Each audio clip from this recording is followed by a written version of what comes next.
வணக்கம். இன்று பதிவில் நான் பார்க்க போது தைப்பூசத்தன்று இந்த 5 ராசிக்காரர்களுக்கு யோகங்க. அதாவது கிரகங்களின் மாற்றங்களால், அதாவது சந்திர பகவான் மற்றும் செவ்வாய் பகவான் போன்ற கிரகங்களின் மாற்றம் காரணமாக இந்த 5 ராசிக்காரர்களும் நலம் வலுவாக இருக்குமாம். அது மட்டுமின்றி தைப்பூசம் அன்றி மனமுருக வேண்டும் பக்தர்களுக்கு முருகப்பெருமானின் அருளும் ஆசீர்வாதமும் கட்டாயம் கிடைக்குங்க. எங்களின் அனைத்து பதிவுகளும் தங்களுக்கு கிடைக்க சப்ஸ்கிரைப் பட்டனை கிளிக் செய்யுங்க. முதல் ராசி முருகப்பெருமான் அம்சங்களுடைய மேஷராசிங்க. முருகப்பெருமான் அம்சங்களுடைய மேஷராசிக்காரர்களுக்கு சகலவிதமான செல்வங்களும், திருமண யோகம், குழந்தை யோகம், ஏராளமான குபேர யோகமும் நடைபெற இருக்குங்க.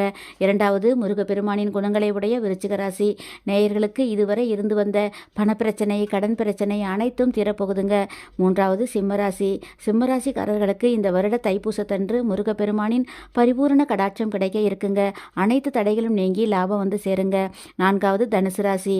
தனுசு ராசி அன்பர்களுக்கு அதிகமான துன்பமும் கிடையாது, அதிகமான இன்பமும் கிடையாதுங்க. அதாவது நடுநிலையில் இருக்குங்க. தைப்பூசத்தன்று எதிர்பாராத அதிர்ஷ்டம் காத்திருக்குங்க. அதாவது லாட்டரி யோகம் உண்டு. ஐந்தாவது துலாம் ராசிக்காரர்கள். துலாம் ராசிக்காரர்களுக்கு இயல்பான வாழ்க்கையை வாழக்கூடியவர்கள்.